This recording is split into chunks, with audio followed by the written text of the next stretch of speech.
ขึ้นได้นี่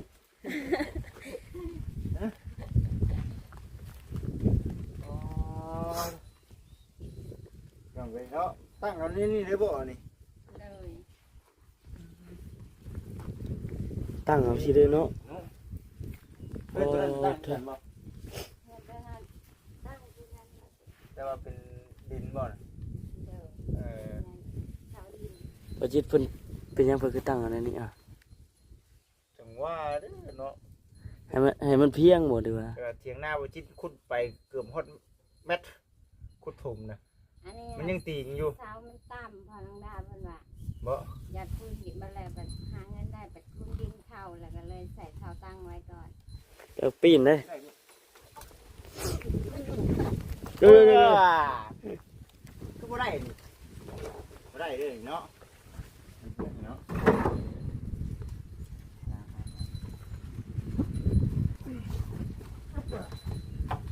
ขึ้นมาบ่ครับขึ้นบ่เอาคือง่ายแท้ล่ะอยู่ขึ้นมาดิขึ้นง่ายแท้ล่ะมองให้ครับน้องด้าน้องเตเดี๋ยวน้องเด้อเอาเก็บไว้เนาะเอาเก็บไว้น้องด้าเฮ็ดได้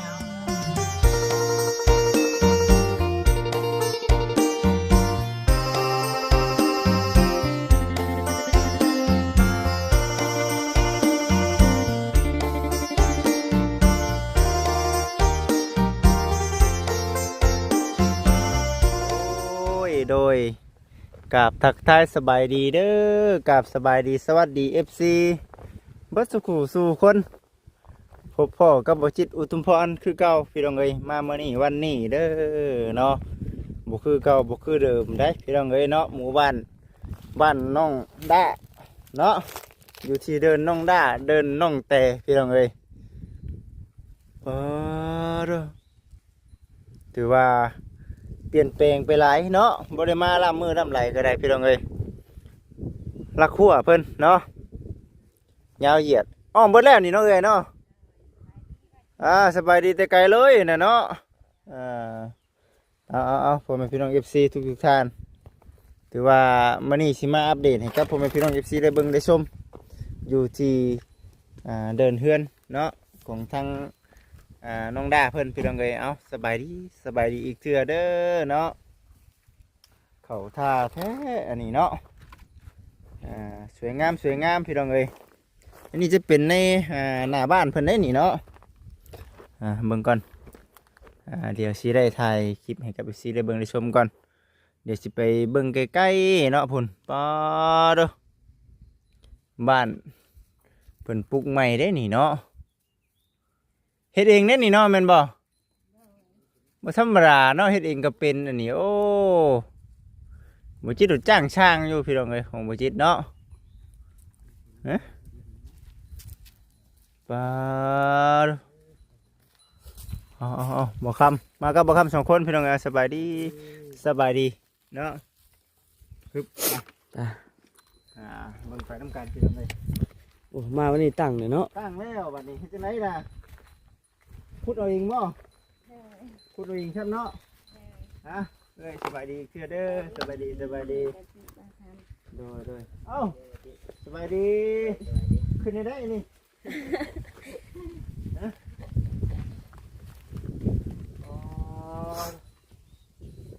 อย่างไรเนาะตั้งเอานี่ได้บ่นี่ตั้งเอาสิได้เนาะตั้งกันบ่แต่ว่าเป็นดินบ่บ่จิตเพิ่นเป็นหยังเพิ่นคือตั้งอันนั้นนี่อ่ะจังว่าเด้อเนาะให้มันเพียงหมดดีกว่าเถียงหน้าบ่จิตขุดไปเกือบฮอดเม็ดขุดถมนะมันยังตีอยู่เช้ามันต่ำพอลังดาเพิ่นว่าบ่อยากคุยหิมาแล้วบัดหาเงินได้บัดคุ้นดินเข้าแล้วก็เลยใส่เท้าตั้งไว้ก่อนเพราะว่าบางบ้านก็เห็นหลายเนาะหลายบางบ้านเนาะหลายเฮ็ดเคียงมันแล้วก็ตั้งเนาะน้องดามาปัญญามันให้เฮาญาติได้ลงมาก็ติงหนุ่ยเด้นี่ตีนี่แหละขนาด ถียงหน้าเฮาขุดลงไปจนเพียงแอวนี่ยัง คุย ลง ดิ มา ติง ขุดลงไปเอาปูนเทลงไปเถียงหน้าบ่จิตตัวหน้าไก่นะพี่น้องเวลาฝนตกลมมาติ่งๆเอ้าผู้สาวน้อยโอ้ยางมาบ่นี่สบายดีสบายดีโอ้ยกระบาดน้องสาวเด้เนาะเมื่อยบ่ได้ฮะเสียงจะบ่มี นี่ อยู่กับไผเนี่ยอยู่ได้นะ อยู่กับเรา กับน้องบ่เนาะคือว่าน้องเตเพิ่นบ่อยู่กับว่าน้องเตอยู่กับบ่จักเด้ถ้าน้องดาบ่มาก็อย่าเด้อเด้เนาะบัดขนมก็สิให้น้องกันน่ะแต่กินผู้เดียวว่าซั่นเนาะมาเจ้าจากเมื่อน้ำอ้ายได้นี่เห็นบ่เมื่อมาใช่ป่ะ มาลูกเพียงคือได้เพิ่นก็ลืมว่านะ คือถือว่าค่ำมืดนี่พี่น้องเอ้ยเนาะเอ้ามาน้ำบ่น่ะมาน้ำบ่เท่าน้อยๆนั่นก็ได้ เต้นมัน เล่นเนาะอ๋อเฮ็ดเองเลยคักเด้อพี่น้องเด้อเนาะ เฮ็ดพอได้อยู่พนังดาว่าบัดเอาจะนางแอมป้าเพิ่นมาแล้วหรือบ่แอมจะนางยังบ่ได้แอมได้ทันเทียงมาแล้วก่อน แม่นั่นแหละ อย่าไปเสีย เบิ่งแต่ละครัวนี่คือพ่อบ่แล้วนี่เนาะ โดย เฮ็ดจังไดละครัวนี่ชื่อบ่หรือว่าตัดเอง พนังดาชื่อแม่แล้วก็ตัดเองไง ตัดเองพ่อชื่อเองนำแน่เนาะเฮ็ดเองเลยเนาะเจ้ามือก็เฮ็ด เพราะเรา3 มื้อแล้วบ่ 3 มื้อพอดีลงไม่โว้ยแค่นี้เนาะเฮ็ดนอนเด้เนาะขึ้นไปนอนก็ไปยังนี่น้องล่ะต้องไปเรียกนี่เนาะยอดเด่นน้องแต่ขึ้นได้นี่ใช่ไงที่บ่นี่ที่บ่เดี๋ยวมันบ่ได้ขึ้นตัวนี้แล้วป่ะ ได้บ่ ได้บอกครับมื้อนี้ เดี๋ยวปีนเลย เด้อคือบ่ได้นี่บ่ได้เลยเนาะจริงดีเนาะน้องแต่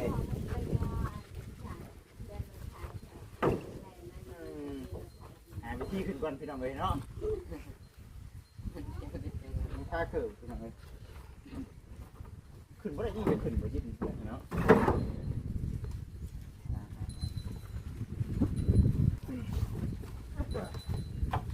ขึ้นมาบ่ครับ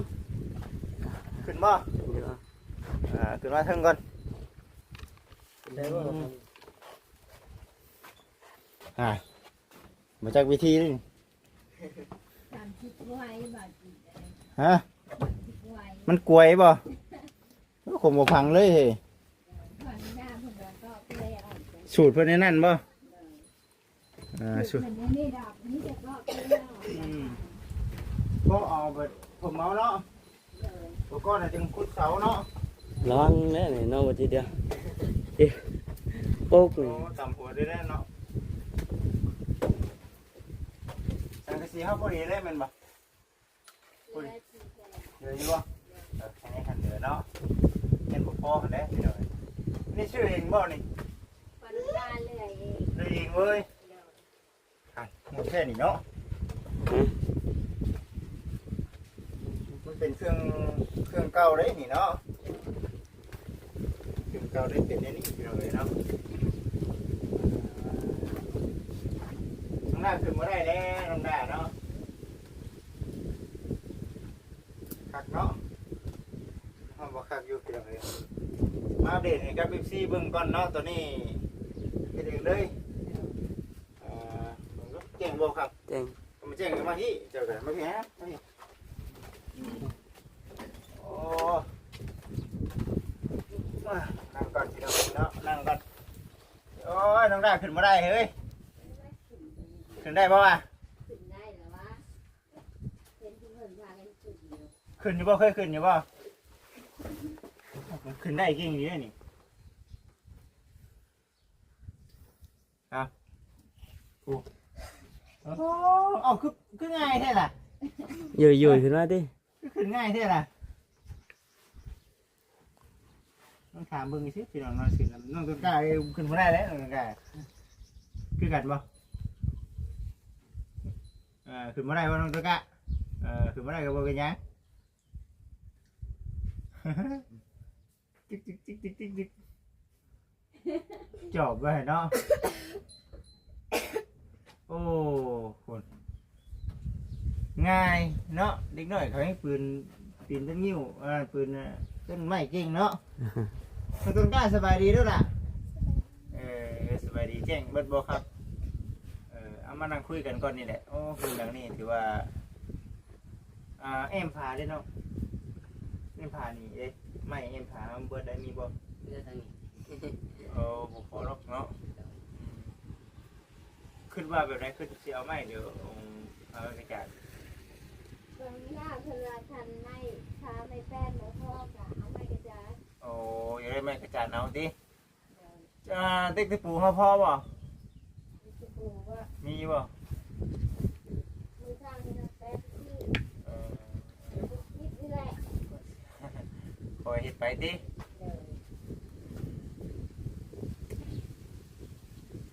เดี๋ยว เก่งเนาะเห็ดเป็นเนาะ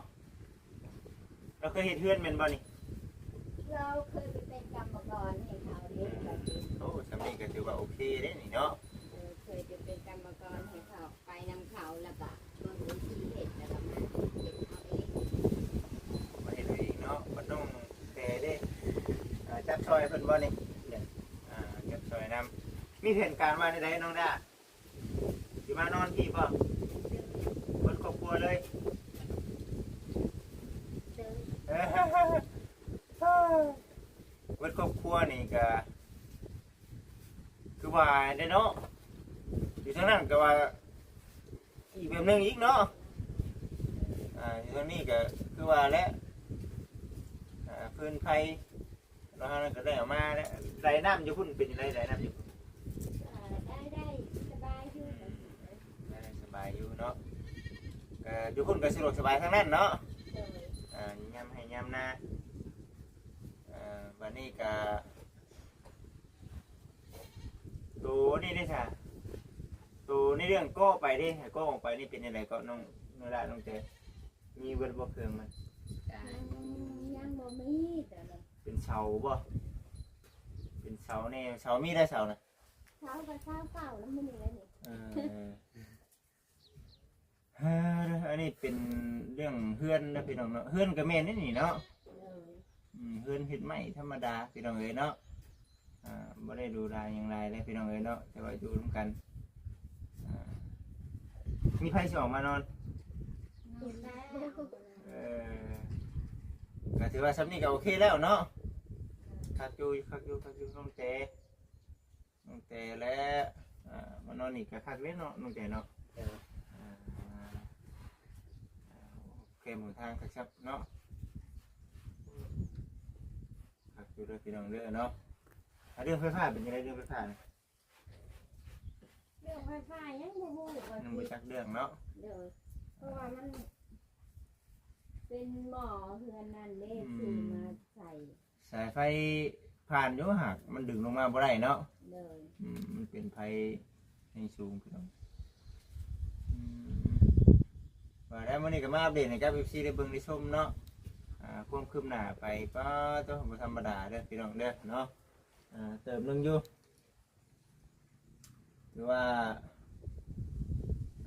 ละขวดนี่ก็พอเบิดแล้วยังสิใส่ตะนางอยู่ปานนี้ก็ได้มันบ่ได้มาเฮ็ดกระต๊อบน้อยๆเด้นี่เด้อโอ้ยคิดตัวแล้วเอ้ยเพิ่นนี่เนาะมันเป็นเฮือนเลยเด้นี่เนาะเป็นเฮือนแล้วพี่น้องเอ้ยเราคิดว่าเป็นกระต๊อบน้อยธรรมดาพอเฮ็ดเพิ่นคงเพิ่นครัวไปแบบนั้นหั่นนะนี่ว่าโอ้ดังผู้ใหญ่นึงก็มาสิมั่งเอาก็บ่ได้เด้นี่เนาะโอ้เฮ็ดคักเฮ็ดแน่เด้พี่น้องเอ้ยเนาะเพิ่นใหญ่ดีเด้อพี่น้องเด้อเนาะใหญ่อยู่จังไม่ก่อนนี่ว่าอยู่ว่า จักซัง 4ว่าเน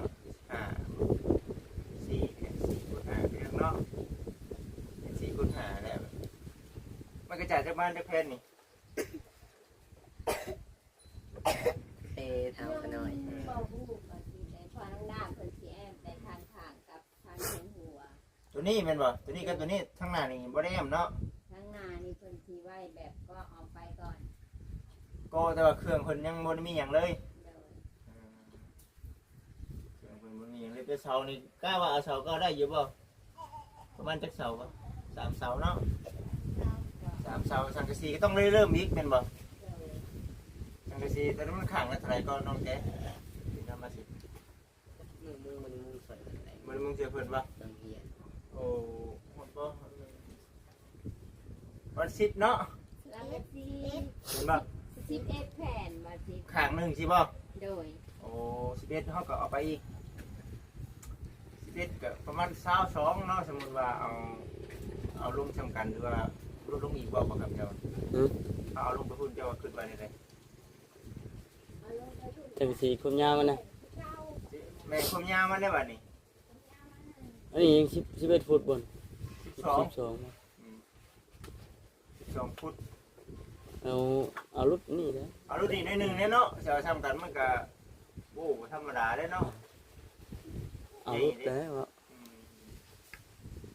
น้องดาเพิ่นไปย่อรถไทยจ่อยเท้าแล้วพาเข้าไปซื้อเครื่องรถ อืม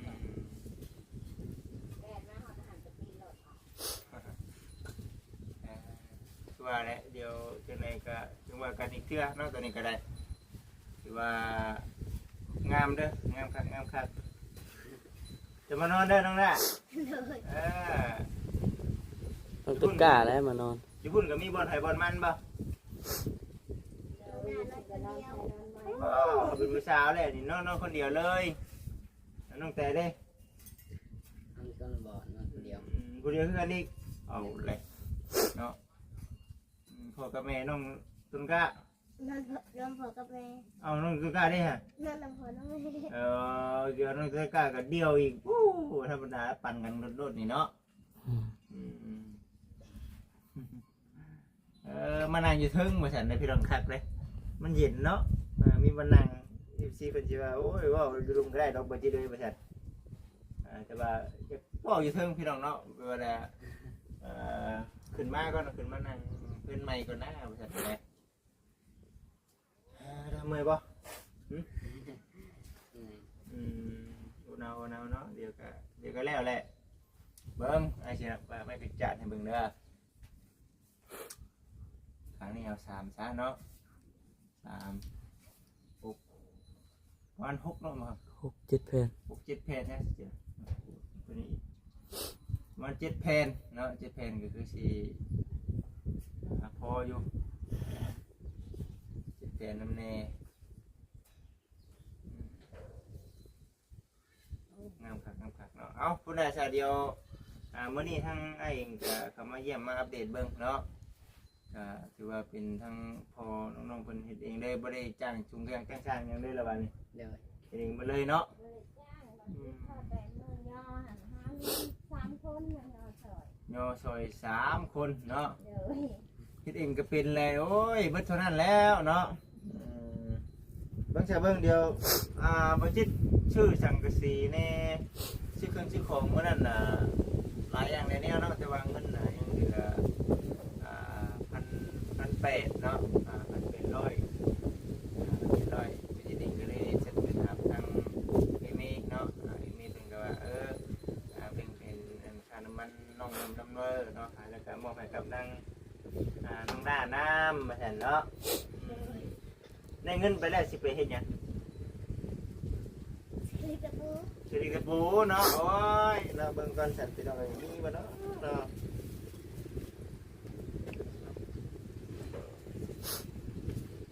คือว่าเบิ่งก่อนพี่น้องเอ้ยเป็นนั่นน่ะเงินเนาะ800 บาทแต่ว่ายึดอิงเตะว่าเป็นเงินกีบเบิ่งเนาะ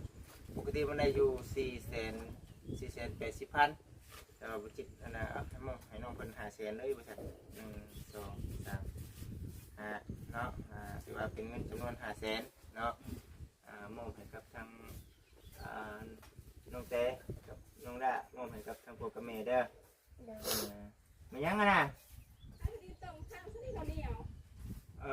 เอาเป็นได้ตรินต้มให้ในเด้อ2ถุง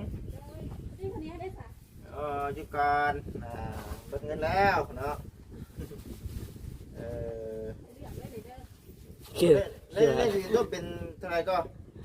เท่าไรก็ ได้ต้มนะ แน่เป็นชิป ต้ บ่ มก็นี่กับชิป เอาในตรินต้มมาแล้วช่วยมันก่อนน้องได้ให้เป็นเอามอบให้ไปเลยในตรินต้ม2ถุงเด้อเฮาเด้อปั่นกันคนละถุงเด้อมาคุณมุกขอบใจหลายๆอันนี้เป็นให้เป็นอะไรเป็นมีอะไรนี่โอเคเจ้าเดินเด้อตรงพอได้พี่น้องเอ้ยเป็นเงินจำนวน500,000เนาะหรือว่า800 บาทเนาะมองให้ครับน้องด้าน้องเจเดี๋ยวน้องเดินเอาเก็บไว้เนาะเอาเก็บไว้น้องด้าเฮ็ดได้เอาเก็บไว้ให้พ่อกับแม่เด้อทางจิตดิ่งก็ดีใจที่ว่าทั้งเอ้ยเพิ่นก็ว่าคือเห็นเนาะมอบให้ที่ชาวเมืองละมันนำก็คือว่าขอบคุณเอ้ยหลายๆเด้อเนาะมื้อนี้ก็มาอีกมื้อหน้าจะว่า6 คืน 6ของมานอนแล้วไปจักนี่เนาะไว้ได้นี่เนาะพี่น้องเอ้ยแม่สิดินสุกบ่คำบ่สุกเปลี่ยนใหม่เด้อคำบ่สุกสิเปลี่ยนใหม่ว่ะน่าสิมึงก่อนเนาะ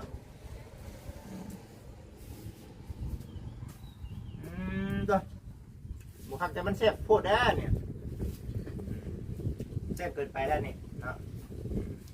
คักดูเนาะเอาFC ทุกท่านเดี๋ยวสิพา FC ลงไปเลาะตารางก่อนเนาะเลาะรอบๆก่อนว่าสิเป็นยังไงแต่ว่าประมาณ6-7 แผ่นเนาะในเรื่องผ่านบรรยากาศและกระดิบกระปูที่ว่าน้องๆเป็นที่คอยชื่อไปเนาะก็เอาเงินส่วนนั้นเนี่ยน้องเลยส่วนมันพอหรือว่าอย่างไรก็ที่ว่ากันอีกเชื่อคือสีพอก็จะหน่อยแหละเนาะสู้เดียวกันได้มานอนเด้อคือว่าเป็นเฮือนหลังน้อยๆเราเป็นเอาไปมาบึงมันโมเมนต์ในนี้นี่เนาะเป็นเฮือนเลยนี่เนาะเห็นได้ไงนะว่าเด็กอะไรพี่น้องเอ้ยก็ออกไปข้างนอกอีกแน่นนะคือว่าคักมาทำมันนี่ก็ได้เนาะเอาคนก่อนให้น้องดาขอบคุณทางคนก่อนเนาะคนมองเงินให้มานี่ได้น้องดาเอ้ยเอาน้องดา ขณะกับพ่อขอพูดขอบใจป้าละลายเด้อที่ช่วยเสยน้องดามาตลอดก็ขอให้ป้าร่ำรวยเด้อถ้าป้าร่ำรวยแล้วก็ขอให้ป้าร่ำรวยไปเมื่อหน้าเด้อเงินคำกำแก้วให้หลังไหลไปหาป้าเด้อเวียกงานการงานก็ขอให้มันราบรื่นไปเด้อป้าสาธุเนาะเอาดีมีแห้งเลยเด้อเนาะมาใช่ไหมสิพาอีพีเลาะเบิ่งเลาะชมก่อนสิเป็นจังใดขักเดินน้องดาเด้อเอามาสบายดีก่อนไหมสบายดีไปเฮ็ดคันใดเดี๋ยวนี้น้องแต่เนาะไอ้สิลุกในใดล่ะนี่เนาะ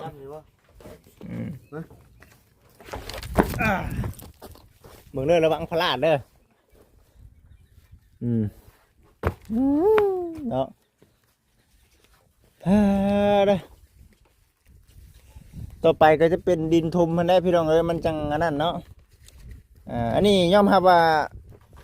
เวลาน้ำอ่างนี่ทั่วนั่นได้นี่น้ำท่วมได้พี่น้องเอ้ยนี่เนาะตีนเสาเท่านี้ชมกับมันคันนาได้นะเขาบ่ได้นั่นเด้เขาบ่ได้เอาดินมาถมมันเลยนั่นได้พี่น้องเอ้ยไปจะเนาะคือสิประมาณนี้แหละไปเลยทั้งเอ้ยเด้อมีแต่ว่าพุ่นแล้วเนาะคอยเห็ดไปเนาะถือว่าโอ้คิดว่าเห็ดเป็นกระต๊อบน้อยๆพอได้นั่งเย็นอยู่ว่าซั่นมันเป็นน้อยเด้เนาะใหญ่ว่าใหญ่พอสมควรอยู่พี่น้องเอ้ยพุ่นแล้วคันว่าขออนุญาตนำคันว่ามีเงินมีคำเนาะเฮ็ดเฮ็ดชาติก็ยันได้เทๆไปทางนั้นอยู่นี่เนาะกำลังดาว่าคันเห็นเพื่อนกับคันหมั่งอยู่วันนี้กับหามตัวเห็ดไปพูด หามได้อีกบ่นี่หาม สิเฮ็ดได้แหละคนหลายๆค่ะว่าดูมันสามารถใหญ่ได้เนาะแม่นบ่โอ้ ใส่เนาะแต่ว่าจะคิดเฮือนอยู่นี่สมมุติเนาะสมมุติน่ะ เดินมันจะงามเลย เข้านี่เลยเนาะ เดิน โอ้ยเนาะ ของน้องดาปัญญาที่นี่ เนาะของบ่เปลี่ยนแน่เหเนาะของตั้งแต่แรกผู้ว่าไปเฮ็ดอยู่พุ่นแล้วบ่ซั่นน่ะนะ เดิน อืมว่าบ่ช่างเด้เนาะถือเลขรางวัลมาผัดว่าได้เฮ็ดเฮือนงามอีกมันเข้ากันอีกเนาะเด้อไปซะเด้อเด้อ อยู่ดีมีแห้งอยู่ดีมีแห้งโดยสบายดีอยู่ดีมีแห้งคือกันพี่น้องเอ้ยไปสันเนาะเดี๋ยวสิได้จบคลิปก่อน